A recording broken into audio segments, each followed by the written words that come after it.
Bismillahirrahmanirrahim. Assalamualaikum warahmatullahi wabarakatuh.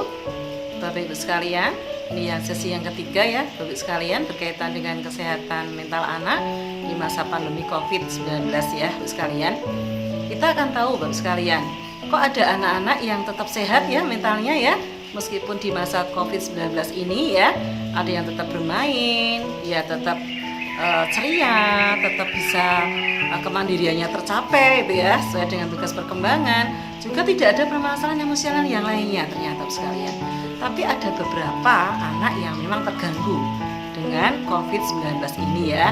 Jadi ada yang marah, ada yang nggak bisa tidur ya, kemudian takut keluar rumah ya, apa justru nggak mau makan misalnya ya sekalian ya. Itu memang apa sekalian sebenarnya sekalian, dipengaruhi juga oleh peristiwa sebelumnya ya. Mungkin anak-anak yang mengalami gangguan emosi atau gangguan perilaku yang lainnya bisa diawali dari sebelumnya ya, peristiwa sebelumnya ya. Pola asuh bapak ibunya yang mungkin otoriter, pola asuh bapaknya yang mungkin juga overprotective gitu ya. Apa justru memberikan pola asuh yang permisif, membiarkan anak-anaknya ya. Bisa juga karena sering dibully teman-temannya ya. Jadi ada riwayat sebelumnya Bu sekalian. Sehingga adanya COVID ini menambah gangguannya menjadi lebih serius lagi gitu ya Bu sekalian ya. Karena ini sangat berarti Bu sekalian. Peristiwa sebelumnya akan mempengaruhi perilaku anak-anak kita di kondisi pandemi COVID-19 ini Bu sekalian. Kemudian Bu sekalian, kalau kita sudah memiliki misalnya putra-putri yang kebetulan mengalami ya gangguan perilakunya serius setelah mengalami COVID-19 ini sekalian. Ya tentunya sebagai orang tua kita terima dulu sekalian ya. Terima dulu dengan ikhlas, dengan sabar ya. Bukan malah anak-anak kita marahi ya sekalian ya. Biasanya kalau belum tahu kan anak kita rewel, semakin kita marah. Anak kita nggak mau makan, kita juga akan marah gitu ya sekalian. Kita mestinya harus introspeksi dulu sekalian. Kenapa anak kita kok malah justru melebihi ya gangguannya di sebelumnya. Contoh dari COVID kok tidak sebegitunya ya. Sekarang adanya COVID malah semakin serius. Berarti kita harus introspeksi dulu. Jangan-jangan ibunya nih justru malah ya, atau bapaknya ya yang mengalami gangguan emosi ya. Berarti bapak ibunya dulu yang harus diterapi. Misalnya bisa juga loh Bapak sekalian ya. Anak kita kan meniru ya, meniru orang tuanya ya. Wah orang tuanya pencemas, anaknya juga ikut pencemas ya. Orang tuanya juga curiganan misalnya ya. Wah anaknya juga bisa loh curiganan ya. Makanya sekalian orang tua ya hati-hati ya kalau di depan anak-anak kita tetap tenang, tetap rileks ya. Tetap informasi-informasi tentang COVID kita jangan terlalu serius untuk bisa mendengarkan gitu ya, karena itu bisa memicu juga kekhawatiran kita, kecemasan kita. Ya akhirnya anak-anak kita juga akan meniru gitu ya sekalian ya. Maka hindari ya informasi-informasi tentang COVID yang tidak jelas ya. Tetap waspada ya. Tetap kita memakai protokol kesehatan ya.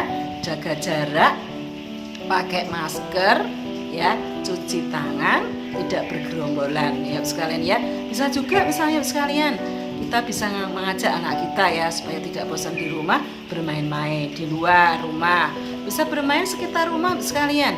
Yang penting kita tidak melakukan ya tadi yang melanggar aturan protokol kesehatan ya, tidak bergerombol ya. Kalau bergerombol ya kita hindari ya, supaya apa Bu sekalian, anak kita tetap dalam kondisi yang nyaman, yang rileks ya, yang tentunya supaya perilaku-perilaku yang nampak di dalam kehidupan sehari-hari sudah terganggu ya, misalnya ya cepat marah tadi ya, atau enggak malah justru ketakutan ya, sedih, enggak mau makan, bisa segera pelan-pelan bisa pulih kembali sekalian.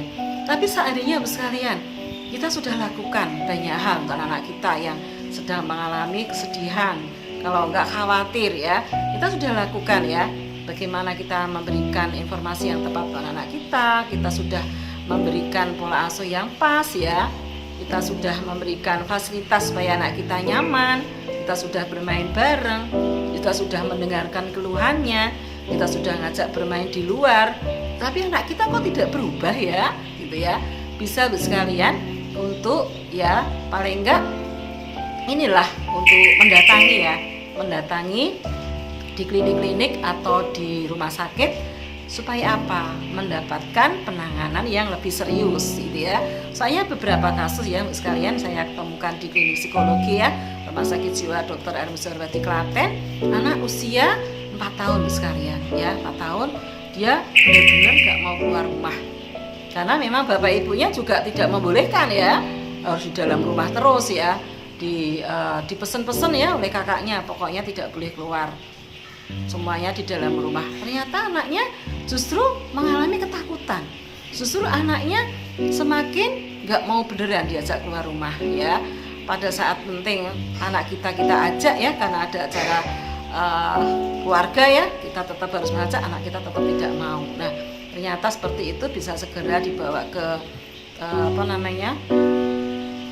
profesional yang pas ya, supaya mendapatkan penanganan ya yang tepat, tidak ditunda-tunda sekalian ya, supaya tidak ya segera selesai permasalahan kita yang anak-anak kita hadapi ya sekalian ya, supaya apa sekalian, kalau anak kecil memiliki permasalahan segera mendapatkan pertolongan, insya Allah cepat-cepat selesai Bu sekalian ya. Beda kalau ditunda-tunda ya, harusnya segera selesai tidak selesai karena dianggap nanti selesai sendiri, nanti pintar sendiri, nanti baik sendiri gitu ya, masih anak-anak nggak apa-apa, nggak masalah. Nah ini justru tidak boleh Bu sekalian, karena pengalaman kami di klinik psikologi ya, yang sudah kerja di RSC sudah 26 tahun ya, itu kalau ada permasalahan tidak segera terselesaikan ya akhirnya mengganggu perkembangan selanjutnya Bapak Ibu ya.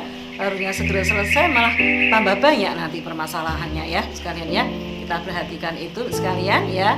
Sangat penting bahwa anak-anak kita yang memperlihatkan gangguan perilaku atau gangguan emosi segera tertangani dengan baik ya. Itu aja sekalian episode yang ketiga tentang kesehatan mental ya, semoga bermanfaat.